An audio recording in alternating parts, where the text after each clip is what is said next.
কাদা প্যাচপেচে বেহাল রাস্তা, বর্ষায় যা চলাচলের অযোগ্য। গ্রামে ঢোকার এই রাস্তায় যাতায়াত করতে গিয়ে প্রায় সময় দুর্ঘটনার সম্মুখীন গ্রামবাসী। গত 3 দিনে নিম্নচাপের বৃষ্টিতে ছোটখাটো ডোবায় পরিণত হয়েছে ওই রাস্তা। গ্রামবাসীদের দাবি, এই ছবিটা নতুন নয়। পুরুলিয়া বাগমুন্ডি ব্লকের মাথা গ্রাম পঞ্চায়েতের বাঁশিটার মোড় থেকে পড়া গ্রামে ঢোকা পর্যন্ত প্রায় 1.5 কিলোমিটার রাস্তার অবস্থা এতটাই সঙ্গীন যে প্রায়শই ঘটে দুর্ঘটনা। শুধু তাই নয়, দুর্ঘটনার জেরে দুজনের প্রাণও গিয়েছে বলে অভিযোগ গ্রামবাসীদের। এদিকে এত কিছুর পরও হুঁশ ফেরেনি প্রশাসনের, যার জেরে প্রায়শই ওই রাস্তা দিয়ে চলাচলের মতো যন্ত্রণাদায়ক পরিস্থিতি বারবার ফিরে আসে গ্রামবাসীদের সামনে। এবারে বর্ষার শুরুতেও তার অন্যথা হয়নি। সম্প্রতি বেহাল রাস্তায় ধানের চারা রোপণ করে প্রতিবাদ জানিয়েছিল গ্রামবাসীরা। কাদার জন্য রাস্তায় কাদা জমছে, আমার ঘর থেকে বেরাতে পারছি না, মোটরসাইকেল নাই, আমি নিজে হাঁটতে পারছি না, আমার পা ভাঙা।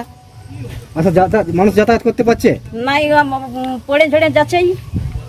এই যে রাস্তাটা কোথা থেকে কোথা গেছে? এটা মোড় থেকে ওই গ্রাম থেকে ওই কোন গ্রাম? এটা পোড়া গ্রাম। আচ্ছা, কি চাইছেন আপনারা? এটা পাকা চাইছি। এর আগে বহুবার প্রশাসনকে জানানো হয়েছে, কিন্তু কোনো কাজ হয়নি। এখন কি চাইছেন? এখন আমরা চাইছি অবিলম্বে আমাদের এই রাস্তা, এই 2 মাইল রাস্তা যেন অবিলম্বে হয়, এটাই আমাদের প্রধান দাবি। এই রাস্তার মধ্যে 2 জন সাইকেল অলরেডি মারাই গেছে আমাদের, এক মোহন গড়াই এবং বুদ্ধেশ্বর মাহাতো। কি হবে? এটা কি হয়েছে? সাইকেলে যেতে যেতে ওই রাস্তায় একটুকু তাদের চোখের অসুবিধা ছিল, রাস্তায় একটু করে পড়ে যাওয়ার পরে তারা ওই 2-5 দিন হসপিটালে থাকে, তারপরেই তাদের মৃত্যু হয়।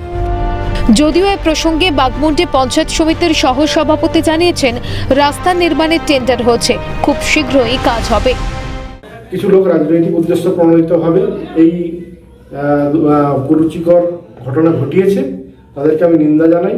যখন তারা জানে যে এরকম একটা টেন্ডার হয়ে গেছে এবং কিছুদিনের মধ্যে এই রাস্তার কাজ শুরু হবে, তা সত্ত্বেও তারা রাজনীতির স্বার্থ চরিতার্থ করার জন্য এইসব কাজ করছে। সাধারণ মানুষ এতে তাদের পাশে নেই, কয়েকজন রাজনৈতিক ব্যক্তিত্ব এই কাজে মদত দিচ্ছে, উস্কানি দিচ্ছে। আমি তাদেরকে বলবো যে উন্নয়ন করতে, উন্নয়নের কাজ যখন শুরু হচ্ছে তখন এইরকম রাজনীতি সেখানের মধ্যে নিয়ে না আসার জন্য। অন্যদিকে বেহাল রাস্তা নিয়ে স্থানীয় প্রশাসনকে কটাক্ষ করতে ছাড়েনি বিজেপি নেতৃত্ব। সেখানকার ভিডিও ফুটেজও দিয়েছে। আমি তাদের এই আন্দোলনকে কর্নিশ জানাই, সাধুবাদ জানাই, এবং আপনাদের এই নিউজ চ্যানেলের মাধ্যমে আমি আহ্বান করব যে সেই গ্রাম পঞ্চায়েত তাড়াতাড়ি যাতে ওই রাস্তাটি মেরামতের কাজ বা নতুন নির্মাণের কাজ শুরু করে।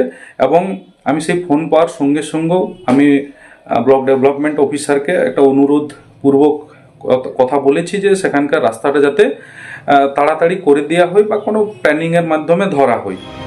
প্রশ্ন উঠছে, এত কিছুর পরও কি প্রশাসনের ঘুম ভাঙবে? কবে পুরুলিয়া বাগমুন্ডি ব্লকের বেহাল রাস্তার হাল ফিরবে?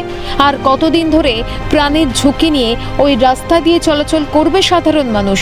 পুরুলিয়া থেকে দীপক রামের রিপোর্ট, ক্যালকাটা নিউজ।